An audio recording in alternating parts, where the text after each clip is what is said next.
Ang kinakain ni Kuya ay isang prutas. At alam niyo ba kung anong prutas ito? Ito ay prutas ng cactus. Ito ang prickly pear fruit. Pag binuksan, tila pulang gemstone ang laman. Pwede itong direktang kainin. Napakatamis daw nito, kaya't diretsong piniga ni Kuya ang juice nito sa kanyang bibig. Freshly squeezed prickly pear juice. Delicious! Pero dapat mag-ingat ka sa paghawak nito kung ayaw mong matulad sa babaeng ito. Matinik kasi ito at nakasusugat, kaya sa pag-harvest nito, kanya-kanyang diskarte ang ginagawa ng iba. May gumagamit ng lata, sticks o tongs para safe. Kung tutuusin, hindi kaaya-aya ang salitang prickly bilang pagkain. Pero bakit nga ba tinatangkilik ito?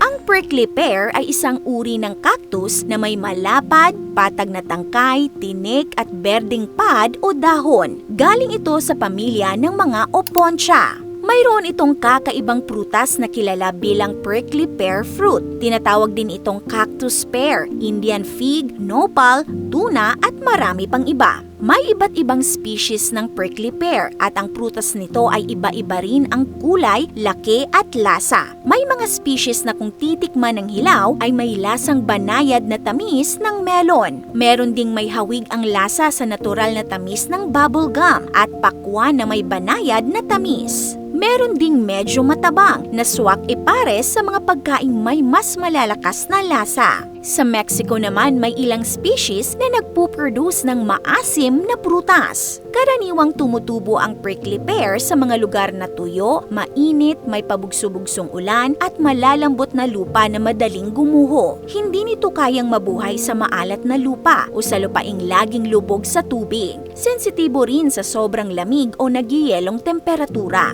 Sa Pilipinas, hindi pa ito kasing karaniwan ng dragon fruit farms, kaya bihira itong makita at hindi rin karaniwang mabibili sa mga lokal na pamilihan. Ngunit available ito bilang imported na produkto sa mga online marketplace sa Pilipinas. Speaking of dragon fruit, alam mo ba na ang prickly pear at dragon fruit ay parehong galing sa pamilya ng mga cactus? Ang prickly pear ay kabilang sa genus Opontia, samantalang ang dragon fruit naman ay mula sa genus Selenicerius na dating tinatawag na Hylocereus. Ibig sabihin, pareho silang cactus pero magkaibang uri, parang magpinsan sa loob ng iisang malaking pamilya. Ang prickly pear ay mayroong mga tinik na kung tawagin ay glochids. Ito ay maliliit at pinong tinik na parang buhok. Maliliit man pero delikado ang glochids. Halos imposible itong alisin, kaya't inirerekomendang magsuot ng gloves at long sleeves kung hahawak nito. Dahil kung hindi, maaari kang makaranas ng matinding pangangati at hapdi na kadalasang may kasamang reaksyon gaya ng dermatitis na kung hindi maagapan ay maaaring mauwi sa pagkakaroon ng paltos, maliliit na nana o pamamantal na labis umanong sensitive at masakit.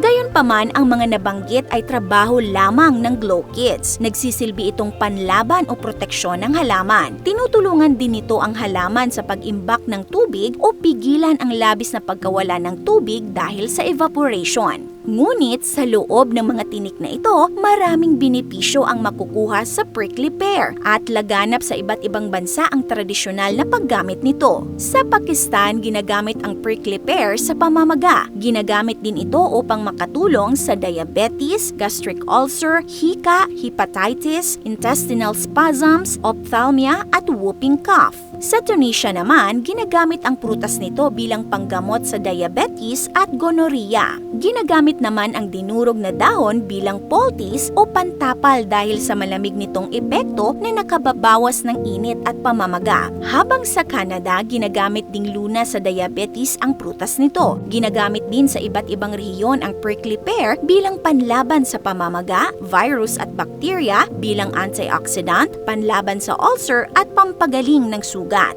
At sa Morocco, ginagamit ang cactus nito upang gamutin ang diabetes mellitus, digestive system disorders, kidney at urinary infections, allergies, type 2 diabetes, cancer at anti-aging din ito dahil sa taglay nitong vitamin E. Matinik man sa panlabas, ngunit may tinatagong sarap at masustansyang sorpresa pala sa loob. Isa itong paalala na puno man ng tinik o hamon ng isang bagay, kung matututo tayong sumilip at magtiyaga, matutuklasan natin ang nakatagong tamis sa ating buhay. Ikaw ka-awesome, nakatikim ka na ba ng prickly pear? This is Ate O from our Republic. Hanggang sa muli and stay awesome!